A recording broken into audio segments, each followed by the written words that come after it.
အာမခံဆိုတာဘလို့လူတွေအတွက်တကယ်လိုအပ်တာလဲ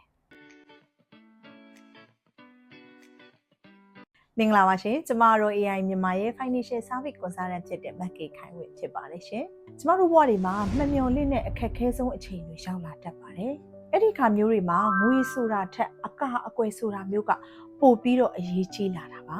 အမကန်ထားတယ်ဆိုတာနောက်တစ်ချိန်မှာတကယ်လိုအပ်လာမယ့်အရာကိုအခုတည်းကတန်ဖိုးအနှဲငယ်နဲ့ကြိုတင်စီစဉ်ထားတာဖြစ်ပါတယ်ဒါဆိုအမကန်ကိုဘလို့လူတွေကတကယ်လိုအပ်တာလဲဆိုတာကိုကျမတို့၃မျိုးခွဲပြီးတော့ကြည့်ရအောင်ကျမတို့ပထမဦးဆုံးကတော့အိမ်နောင်ဦးစီးတွေအတွက်ပါအိမ်နောင်ဦးစီးဆိုတာမိသားစုရဲ့အတိကဝင်ငွေရှာနေသူဖြစ်တဲ့အတွက်တင့်ပခုံးပေါ်မှာမိသားစုရဲ့စားဝတ်နေရေးနဲ့ရှေ့ရေးတွေအားလုံးရှိနေပါတယ်ကိုရှင်တန်နေစင်မှာတွေမကပဲနဲ့ကိုမရှိတော့တဲ့အခါမျိုးတွေမှာတော့ကိုမိသားစုငွေကြေးအခက်အခဲမရောက်စေဖို့ကလေးတွေရဲ့ပညာရေးစုံကန်းတိုင်နိုင်ဖို့အတွက်ငွေကြေးလုံခြုံမှုကိုအခုတည်းကတည်ဆောက်ထားသင့်ပါတယ်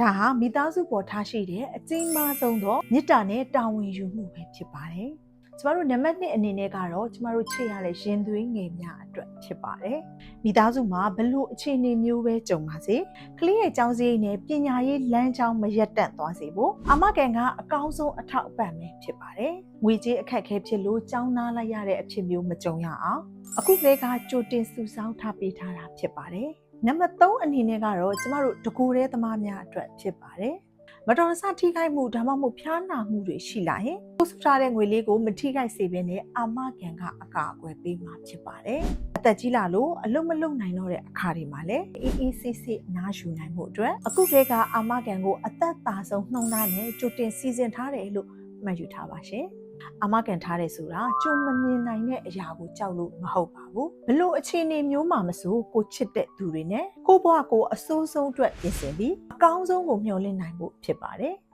ဒီနေ့ကျွန်မပြောပြခဲ့တဲ့အကြောင်းအရာလေးတွေကအကျိုးရှိမယ်လို့မျှော်လင့်ပါတယ်ရှင်တခြားသိလိုတာများရှိရင်လည်း comment မှာမှန်ပြီးတော့မေးခဲ့လို့ရပါတယ်ရှင်တာယာပျော်ရွှင်တဲ့နေ့ကိုပိုင်ဆိုင်နိုင်ကြပါစေရှင်ကျေးဇူးအများကြီးတင်ပါတယ်